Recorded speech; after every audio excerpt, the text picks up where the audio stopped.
du Père, du Fils et du Saint-Esprit, un seul Dieu. Amen. Quelque temps après, à l'époque de la moisson des blés, Samson alla voir sa femme et lui porta un chevreau. Et on va continuer de voir les symboles du Christ en fait dans les événements de la vie de Samson ici. Et sachant que pour rappel, au chapitre 14, sa femme en fait a été donnée à un de ses compagnons et Samson n'était pas au courant, comme on va voir dans le début du chapitre suivant. Et là, on voit encore le Christ en fait qui veut venir se réconcilier avec le monde, avec le peuple des nations et lui porter un chevreau, lui donner sa vie, lui donner le salut. C'est ça qu'on est en train de lire ici. Il dit « Je veux entrer vers ma femme dans sa chambre », mais le père de la femme ne lui permit pas d'entrer parce qu'évidemment il l'a donné à quelqu'un d'autre. « J'ai pensé, dit-il, que tu avais pour elle de la haine et je l'ai donnée à ton compagnon. » C'est ce qu'on avait lu à la fin du chapitre 14. « Est-ce que sa jeune sœur n'est pas plus belle qu'elle? Prends-la donc à sa place. » Et donc évidemment il y voit une traîtrise.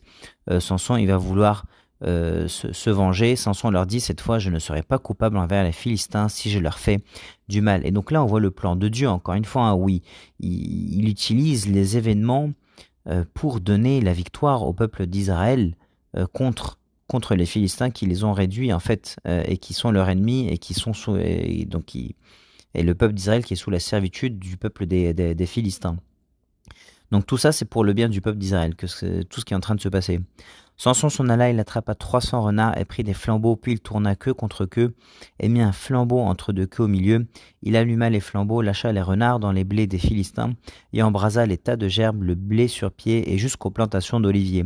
Les Philistins dirent « Qui a fait cela ?» On répondit « Samson, le gendre du Timnien, parce que celui-ci lui a pris sa femme et l'a donnée à son compagnon. » Et les Philistins montèrent et ils la brûlèrent, elle et son père. Et en fait, les Philistins, en faisant ça, ils pensaient qu'ils étaient en train de rendre service à Samson en brûlant comme ça la femme et son père, parce que c'est eux qui sont l'origine de sa colère. Et on va voir ce qui va se passer juste après. Samson leur dit « Est-ce ainsi que vous agissez? Je ne cesserai qu'après m'être vengé de vous. » Il les battit rudement, dos et ventre, puis il descendit et se retira dans la caverne du rocher d'Étam. Et là, en fait, ce qu'aurait dû faire le peuple d'Israël, c'est de continuer la guerre, c'est d'aller prendre le salut, d'avoir le salut, en fait, parce que Samson, à leur tête, est en train de les aider à vaincre. Mais il va se passer complètement autre chose. En fait, ils vont reprocher à Samson, en fait, d'avoir fait ça, plutôt que de continuer la victoire. Alors les Philistins se mirent en marche, campèrent en Juda et s'étendirent jusqu'à l'Échi. Les hommes de Juda dirent « Pourquoi êtes-vous montés contre nous ?» Donc ils sont en train de parler aux Philistins.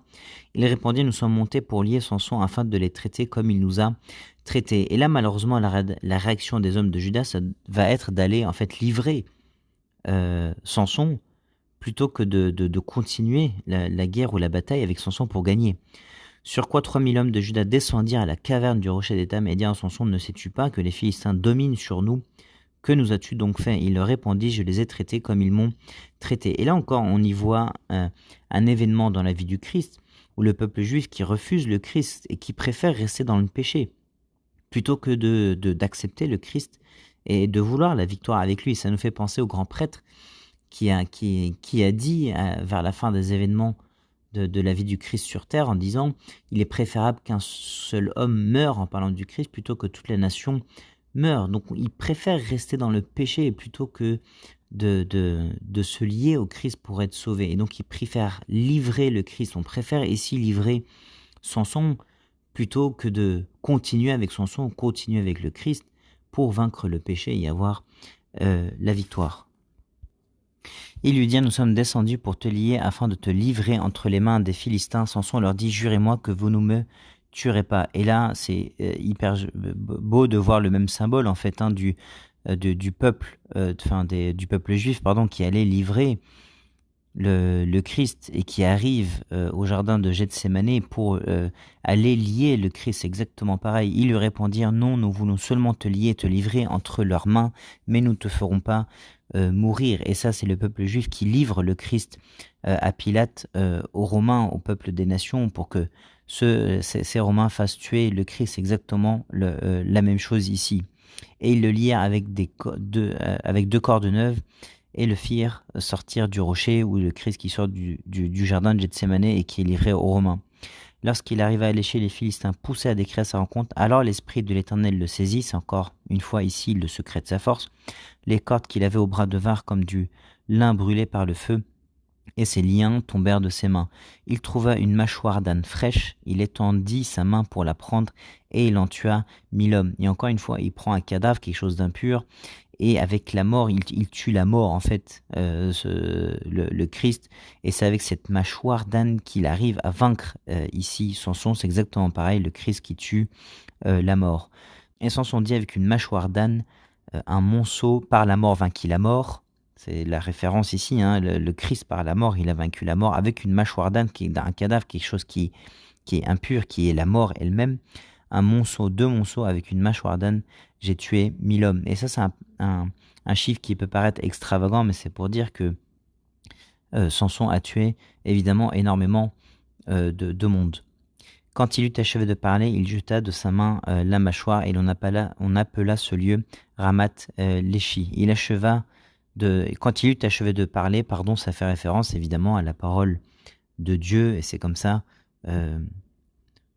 convainc du verbe vaincre, en quelque sorte. Pressé par la soif, il invoqua l'Éternel et dit: c'est toi qui as permis par la main de ton serviteur cette grande délivrance. Et là, évidemment, on voit encore le symbole du Christ, ou l'événement du Christ qui est sur la croix, et le Christ qui dit: j'ai soif. C'est exactement la même chose ici. C'est toi qui as permis par la main de ton serviteur, le Christ, qui est serviteur aussi de l'humanité, qui lui donne le salut, et qui donne cette grande délivrance, qui donne le salut. Et maintenant mourrai-je de soif et tomberai-je entre les mains des incirconcis. Dieu fendit la cavité du rocher qui a léchi, et il en sortit de l'eau. Sans son but, son esprit se ranima, et il reprit vie, le Christ qui meurt et qui ressuscite, qui reprend vie, évidemment.